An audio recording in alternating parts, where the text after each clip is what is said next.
He's an American motivational speaker, author, and minister. His speeches have been widely viewed and are popular on YouTube. LeBron James has credited him as part of his inspiration for winning the 2012 NBA championship. He's Eric Thomas, and here are his top 10 rules for success. You can't dangle something in front of my face I don't want that. And many of you are taking anything because you don't know what you want. And so if I can do one thing for you when you leave this room, I don't want nothing from you but for you to leave this room and know what you want. What do you want in your marriage? What do you want with your son and your daughter? What do you want in your health? What do you want financially? Like, how much money do you want to make a year? What do you want to drive? How do you want to live? Stop just waking up like an accident. What do you want? And then once you find out what you want, spend the rest of your natural life waking up and going after it. The reason why I speak with so much passion, E.T., why do you speak with so much authority? Because I'm talking about my life, not something that I read. I ate out of trash cans. I had no business eating out of trash cans. I lived in abandoned buildings. I had no business living in abandoned buildings. But E.T., your daddy wasn't in your life. Your mom was a teenage mother. You grew up, come on, look at your circle. That's not an excuse. There is no excuse for not living up to your fullest potential. No excuse. Worked on my gift. I realized that all of us are born with a gift, but you got to hone it. You know, it's just not, you're not going to become great. And we talk about the school of greatness. You know, we talk about, greatness is upon you. And I realized that my gift wasn't going to create itself. My gift wasn't going to nurture itself. My gift wasn't going to perfect itself. That was something I had to do. And so, man, before you know it, we did a video that went viral. I think it's got over 50 million hits now. And we turned our passion into profit. Yeah, love it, man. Yeah, I love it. Turn our passion into profit. You know what's so funny? We want people to make guarantees to us, but we're not willing to make guarantees to ourselves. No, for real, I'm gonna say it again. Like somebody gave you a guarantee, $30, 30-day guarantee. In 30 days, if you don't make what they told you was gonna make, in 30 days you got an attitude, you want your money back. But you've never demanded your money back from yourself. You've never looked at yourself in the mirror and said, you let you down. Until you get to that point, you let you down.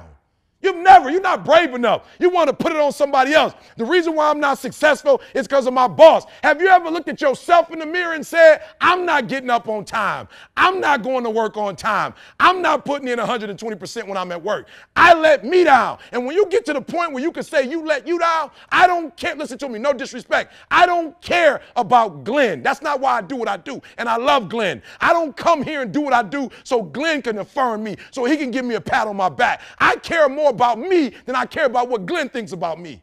I have standards. I have values. I don't care how much you pay me. If I speak at an elementary school for $300, I chose to do that for $300. If I chose to speak at a prison for free, I chose to do that. And I will not go in there giving those prisoners less than what somebody pays me $100,000. Why? Because I value myself enough to give 120% or don't do it. And that's the problem with some of you.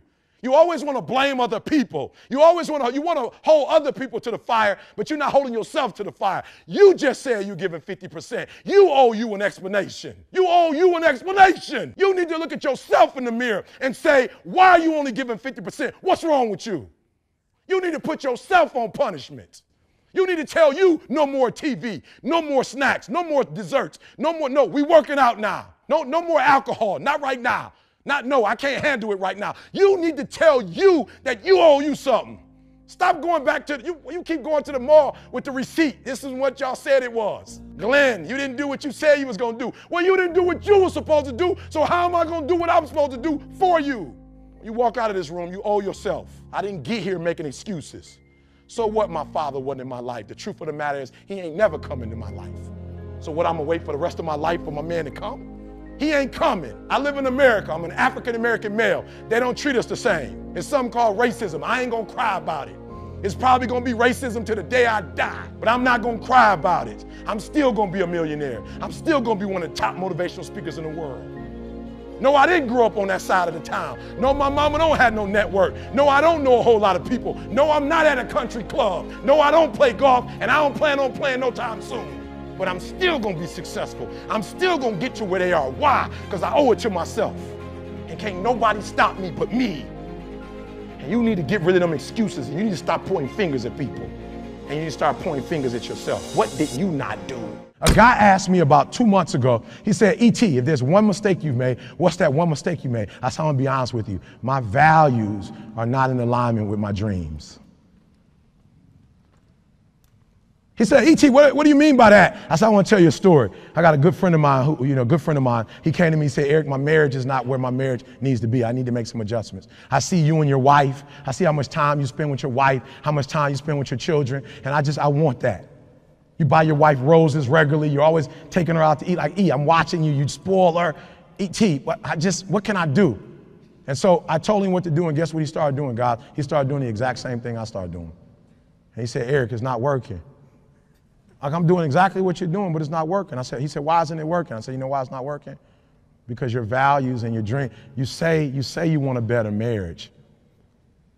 But I told you need to iron your wife's clothes. You know what he told me? After a while, he said, I'm gonna be honest with you, Eric. I know, you told me to iron, you told me to wash, you told me to cook, but where I come from, he said, I'm gonna be honest, Eric, when I do that, I feel like a punk. And I said, that's why you're having a hard time doing it. Because your value system says a man is not supposed to iron, a man is not supposed to cook, a man is not supposed to wash dishes. That's what your value system says. So you're doing one thing, but you're going against your own value system. The reason why I'm having such an easy time washing clothes and cooking and ironing, you know why? Because nothing is as important to me as my marriage. And I would rather be happy. I would rather be happy than to say I ain't no punk. Make me a punk. I want to be a punk. A happy punk. For real, no. A friend of mine, he came to my house and I didn't have a mop. And so I was on the ground and I was mopping the floor with a towel. And he says, E.T., the hip hop priest, you're on the ground and you're mopping? I said, yeah. He says, your wife got you whipped. I said, you didn't know? You just found that out? Been doing a terrible job. I'm sorry. I am whipped. And after 23 years, you should be. And if you're not, it's a problem. So listen to me. There are those of you who said, I want to be a millionaire. I want to be the best at this company, right? But your value system says you believe in sleep more than you believe in grinding. Your value system says you are a consumer and not a producer. That you're spending more money than you're making. Why? Because you're a consumer, but you're reading all the books and you're saying everything the books are saying. But those books are not in alignment with your values. And if you're going to go to the next level, your values are going to have to change. I think what people get confused is, they're grinding with a goal. And I'm not saying you shouldn't have goals, but you should be grinding for grinding's sake. You should grind because that's what you do. You're passionate about what you do, and so you're waking up every day with this concept of, I have 24 hours and they're mine. This 24 hours belongs to me. Right. And whatever I do in this 24 hours will determine where I'll be tomorrow and the next day. And I think that's what people need to focus on. Like, get off of this. I want to make 6 figures. I want to drive this car. I want to live in this house. I think what people should be focusing on is, I have 24 hours. Like, Oprah only has 24. Yeah. Bill Gates only has 24. Like, Warren Buffett only has 24 hours. And in that 24-hour period, I can either break my life or make my life. And I think, and I'm not saying you shouldn't have goals. I just think that goals for people is too high on the priority list. And I think what should be on the priority list is going to bed so you can wake up the next day and you can grind it out. And I'm just a dude that believes you reap what you sow. So if you're grinding on Monday, grinding on Tuesday, grinding on Wednesday, if you're grinding 6-7 days a week for a span of 5 or 6 years, something's got to come out of that. Sure. But if you're only grinding, on Monday you fired up, Wednesday you back to sleeping in, Thursday you got the funk of the world is on. Like, I've heard people say, hump day. Hump day. What is every day is hump day. Like, Wednesday is hump day. Like, Monday hump day. Tuesday is hump day. Like, every day is hump day. And I think if we would spend more time on what's my goal, and meaning what do I need to accomplish in this day to live this lifestyle, and you go after it, then I think more people will be successful. I just ran across a quote the other day that says, education is the great equalizer. And I was like, oh, so no matter where you are, if you feel like you started at the bottom, if you feel like you started at the top, but you want to preserve the top, because just because you're at the top doesn't mean you're going to be at the top forever. I mean, you look at great football players, great football teams. I mean, you're not going to automatically win because of your name. You have to keep performing year after year. So if you're at the bottom and you're like, man, I'm at the bottom, Eric, and I want to live life like everybody else. I want to fly first class. Like, I want to see the world. You know, I don't want any limitations. Then reading is not okay. So I'm using the word reading, but what I'm saying is education, being enlightened, being informed. And I had to realize for myself, being a high school dropout, like, you can't use that excuse forever. Where I was born and where I was raised, you can't use that forever. And so to me, you liberate yourself. Malcolm, you talked about Malcolm. Malcolm liberated himself, and most people don't know, Malcolm was not born wearing glasses. Like, Malcolm had 20/20 vision, but it was in prison when Malcolm learned to take reading serious, and he read with a dim light at night. That's how he eventually lost his sight. But he lost his sight, but he gained his vision. You know, he lost his sight, but he gained his vision at that point. So I would say to young people who are watching us that it's not optional. The more you read, the more liberated you are, and the more you are educated. To me, the more you can experience life like the people that you're probably looking at and saying, I wish I could live like that person. Yeah. What's your why? If I don't give y'all nothing else, you better start that. What's your why? You know why I do what I do, and I do it so passionately? Because my grandfather was a high school dropout. My father was a high school dropout. I was a high school dropout, and we about to break the cycle. I do what I do so my son won't have to go through what I went through. When I was at the football game, my old dude wasn't with me. I saw other kids with their father. I said, that'll never happen to me. I do what I do because my daughter says she's going to Harvard. It ain't even about y'all. I'm about to come in here and blaze y'all. Why? Because I'm trying to get you all the NFL. I ain't about to miss this opportunity. This is the first NFL team I've ever done in my life, and I'm about to lick it. I'm about to give everything I got, and I will know if I don't get another gig, it won't have nothing to do with the fact that I didn't put everything on the field. What's your why? Why do you wake up in the morning? Why do you put on that jersey? Why do you go out and practice? Why? I have a ritual where even if you're my closest friend, I have boundaries. So just because it's my company, it doesn't mean I can take calls all day. Right. I have boundaries. So you can't call me at a certain time. Why? I'm working. So if I'm on the phone all day, and I'm saying this to entrepreneurs, because one of the gaps, and we'll talk about this later in the show, but you got to find the gaps. And one of the gaps with entrepreneurs is that they feel like because they own their day, they can spend it like they want to. You cannot spend it like you want to. So if you were working for IBM or you were working for Ford, whoever you're working for, you couldn't be on the phone all day at a major corporation talking on the phone. So why do you allow yourself to talk on the phone when it's your business? Matter of fact, it's yours. You should make sure there's no phone calls going on because it's your business. So one of my rituals is when I get started, there are no interruptions. Wow. When I get started, I don't care if it's my wife, my children, they know that from a certain time frame, I'm going all in. And I can't go all in answering the phone. I can't go all in watching TV. I can't go in with the distraction. And so some entrepreneurs are like, why am I not blowing up? Because you're not in abstraction. You don't have that moment of your day. I don't care if it's 2 hours, 4 hours, where you shut the entire world out. No Twitter, no Facebook, nothing. No Instagram, which we love the most. No Instagram. We love that Instagram. But just for 2 hours, I'm going in, and then once I come out, then we can do Instagram. And I'll be honest, your content probably would be stronger if you had that time of isolation, of solitude, where you give yourself a chance to think, you give yourself a chance to go in, and when you go in, you go 120%.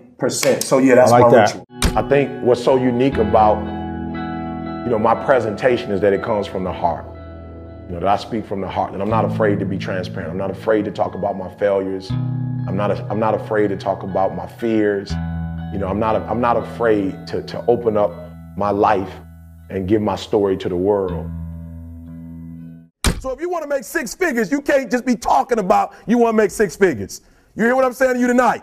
If you do the 3 things I tell you to do tonight, I guarantee you, whatever it is you want to do in life, you'll be able to do. You will be able to accomplish whatever you want to academically, financially, relationally, whatever. So 3 things. All right, now I'm going to tell you this story. I got to get out of here. And the story is about, you guys have probably heard about this before. It was a young man who, he wanted to make a lot of money. And so he went to this guru, right?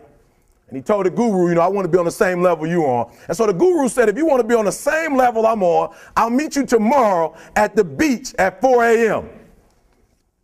He like, the beach? I said, I want to make money. I don't want to swim. Guru said, if you want to make money, I'll meet you tomorrow, 4 a.m. So the young man got there at 4 a.m. He all ready to rock and roll, got on the suit. He should have wore shorts.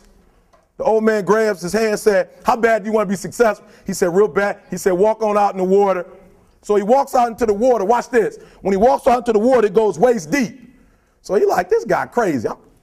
Adrian, he like, I want to make money. He got me out here swimming. I didn't ask to be a lifeguard. I want to make money. He got me in. So he said, come out a little further. Walked out a little further. Then he had it right around this area, the shoulder area. So this old man crazy. He making money, but he crazy. Said, come on out a little further. Came out a little further. It was right at his mouth. My man like, I'm about to go back in here. This God is mine. So the old man said, I thought you said you wanted to be successful. He said, I do. He said, walk a little further. He came, dropped his head in, held him down, hold him down. My man getting scratching, holding him down. I got you. I know you brushed it out, but I got you. He had him held down. I need you for an illustration. He had him held down. Just before my man was about to pass out, he raised him up. He said, I got a question for you. Somebody answer the question for me. He said, when you were underwater, what did you want to do? Lee, I'm looking for a different word, though, than lip. What's that word? He said, I wanted to breathe. He told the guy, he said, when you want to succeed as bad as you want to breathe, then you'll be successful. I don't know how many of y'all got asthma in here today, but if you ever had an asthma attack before, you short of breath, SOB, shortness of breath, you wheezing. The only thing you trying to do is get some air. You don't care about no basketball game. You don't care what's on TV. You don't care about nobody calling you. You don't care about a party. The only thing you care about when you're trying to breathe is to get some fresh air. That's it. And when you get to the point where all you want to do is be successful as bad as you want to breathe, then you'll be successful. And I'm here to tell you, number one, that most of you say you want to be successful, but you don't want it bad. You just kind of want it. You don't want it badder than you want to party. You don't want it as much as you want to be cool. Most of you don't want success as much as you want to sleep. Some of you love sleep more than you love success. And I'm here to tell you today, if you're going to be successful, you've got to be willing to give up sleep. You got to be willing to work off for 3 hours of sleep, 2 hours. If you really want to be successful, some days you're going to have to stay up 3 days in a row. Because if you go to sleep, you might miss the opportunity to be successful. That's how bad you got to want it. You got to go days without, listen to me, you got to want to be successful so bad that you forget to eat. Beyonce said once she was on the set doing her thing, 3 days had gone by, she forgot she didn't eat because she was engaged. I never forget when 50 Cent was doing his movie, I did a little research on 50, and 50 said that when he wasn't doing the movie, he was doing the soundtrack. And they said, when do you sleep, 50? Sleep. He said, sleep. Sleep is for those people who are broke. I don't sleep. He said, I got an opportunity to make a dream become a reality. Football players, how many football players? I got anybody like football in here? Raise your hand. Anybody like football?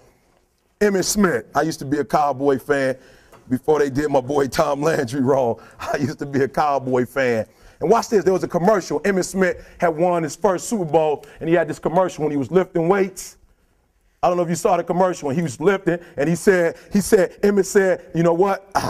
I won the Super Bowl, so I can rest now. He was doing his bench press.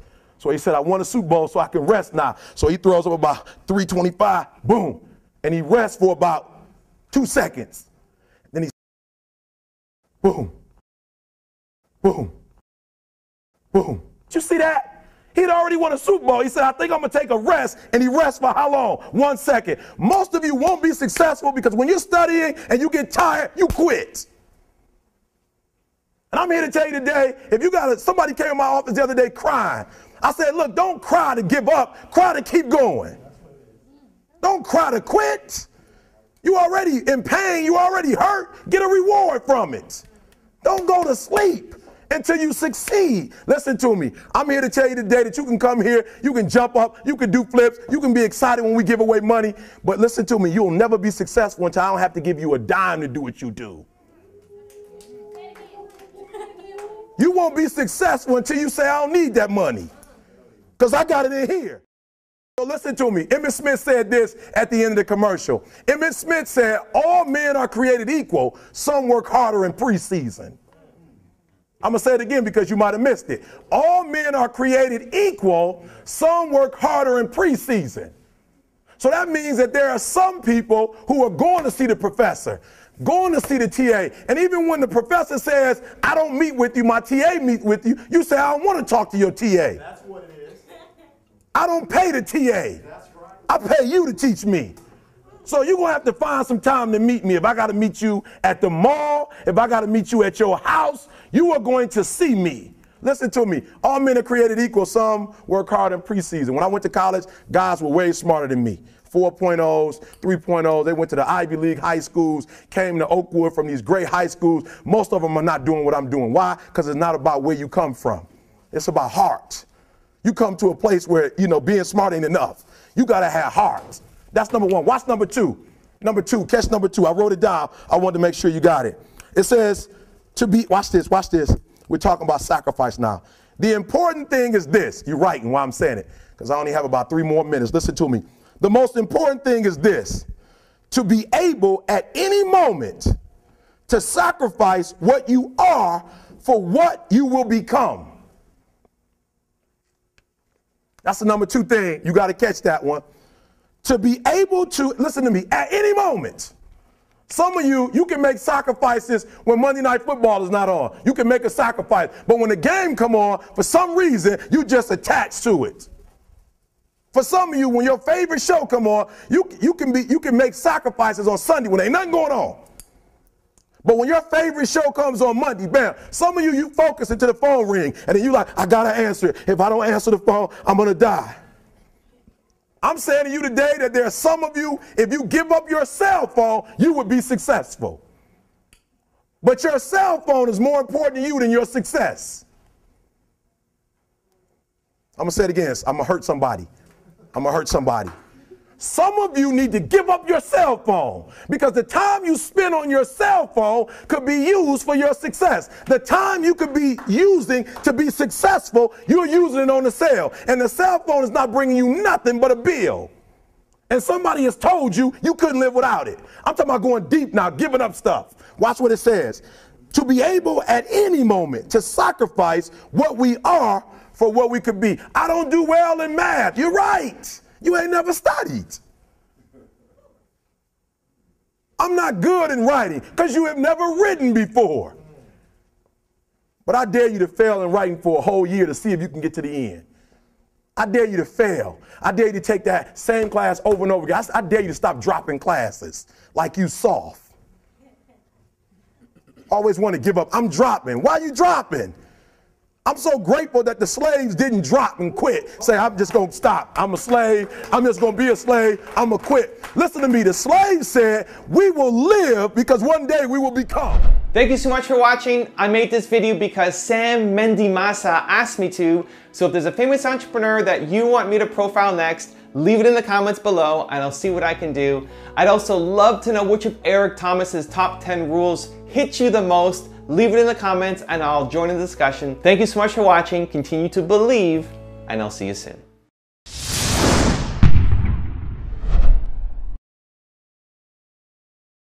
I'm going to beat you to the spot. I'm going to beat you to the spot. That's what it's all about, right? For those of us who play basketball, or those of us who play football, sometimes it's not about being the greatest talent. It's about beating a person to the spot. So if I beat you to the spot and I got an open shot, it doesn't mean I'm the greatest, but I beat you to the spot, right? I created my own shot. I created my own space. That's what the crossover is about. The crossover is about creating your own shot, creating your own space. And the way I have become a millionaire and the way I've become one of the top motivational speakers in the world, nobody knew who I was 6-7 years ago, is I created space. I created space. I've given myself an advantage that others don't have. And is it hard?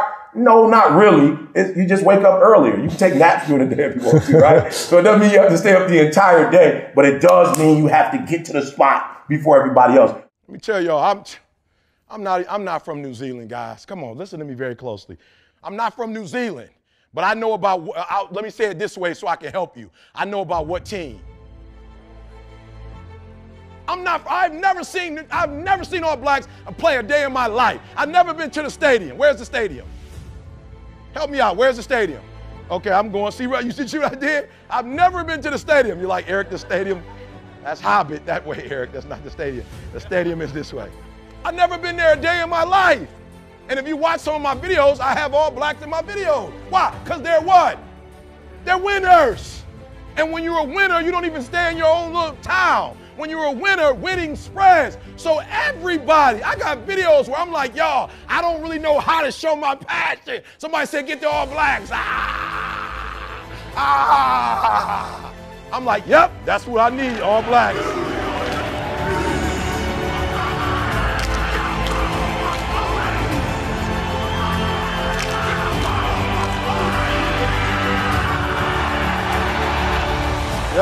Yep, I need the All Blacks. I need the why? Because they say what I'm saying. They just said it in rugby. I don't know. I'm like, woo, that's a violent sport. Their passion is all over there. Why? Because winners win. And I can't explain it to you, but you better stop making excuses and find a way to win. Because once you start winning, you go from 1,500 to 3,000 to 5,000 to 7,000. You remember, see? From 7 to 10. Nothing changed. We're still in the basement. We don't have a building. We still use the garage for all of our products. We don't have business cards. We don't have a 5-year plan. We don't have a 3-year plan. How do you do it then? E, we wake up and grind. Winners win. I focus more on winning than I focus on structure. I focus on winning. And when you become a winner, they start seeing you with winners.